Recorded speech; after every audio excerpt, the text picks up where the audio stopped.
2024 literally brought so many life-changing moments for me, so many inspirational moments that impacted me in ways that I still feel that momentum right here in 2025, man. Completely. Well, let's set the tone, okay? And take an opportunity to look back at some of those unforgettable moments, both locally and internationally. The good, the bad, and the ugly. Because you've got to go there, because that's what entertainment is all about. So I'm going to jump off with this one, because I know both of the individuals involved with this story that's kind of gripped the nation, not for too long. We obviously had to give it its due because it's massive, because they kind of are our couple. I'm talking about Rachel and Sia Khaleesi splitting in such a public way.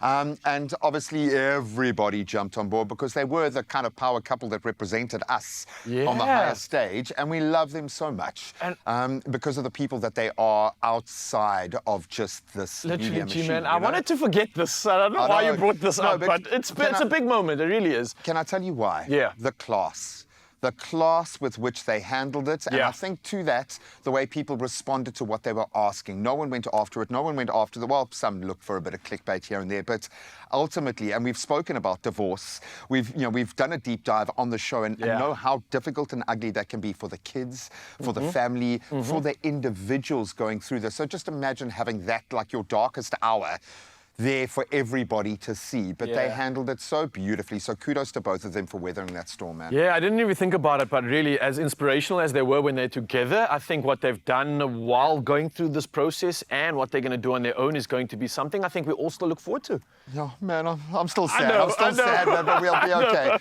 Because we're a country of serial winners, bro. Absolutely, and a serial winner that has literally not been able to stop doing exactly that. None other than the award-winning singer, Tyler, who had the biggest year in 2024, to say the least. I mean, she got big deals, collaboration. She was hanging out with super mega superstars, headlining shows like the Victoria's Secret Runway, which was pretty much her first. And then there was the biggest one of them all. She got her first Grammy Award. And, bro, I'm glad you said first.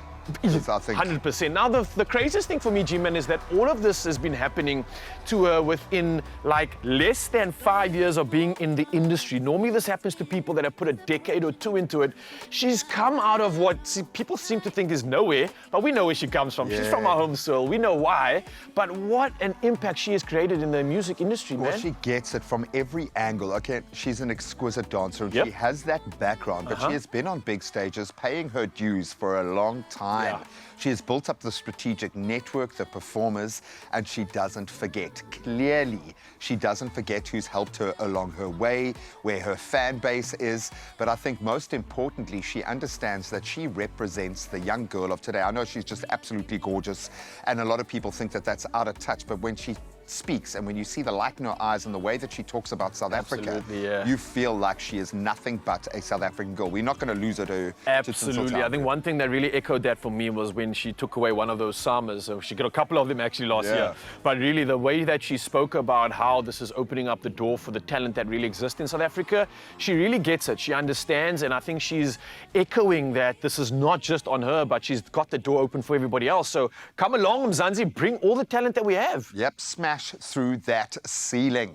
Then a great number of South African athletes went to Paris. Of course, it was a really cool Olympics. 2024, just it seemed like the best of the best, but a completely different culture set against this world at war. You've got all these athletes just together and representing a completely different brotherhood, sisterhood. It was amazing. It was absolutely amazing. And listen, we had so many incredible results. Again, inspiring to say the least. We had the likes of Tatiana Smith, who received a gold and silver medal from the swimming and announced her retirement later in the year. So ebbs, highs and lows, but she definitely deserves it, and South Africa celebrating that one.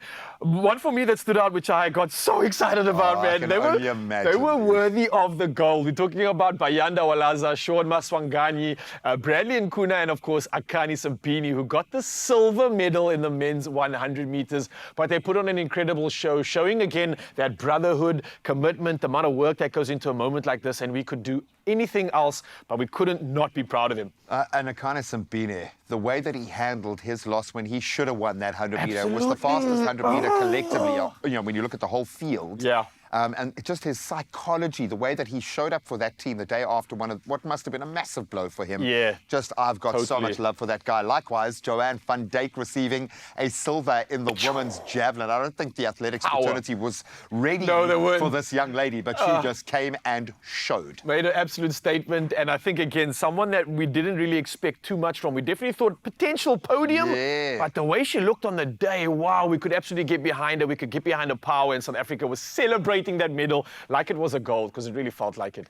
And then, of course, we got on the bike, Alan Hatherley with an amazing performance at mountain biking. He brought home the bronze. That was another name that I think a lot of people hadn't been tracking, but absolutely standout performance. Sneaky, but yeah. a definite gold medal performance indeed. Although it wasn't actually the gold, it definitely was worthy of that, man. 100%, I feel that. Now, can we do it? Can we talk about Dricus du Plessis? He Still proved Knox, baby. why he is still Knox. Yeah. He is a bona fide champion.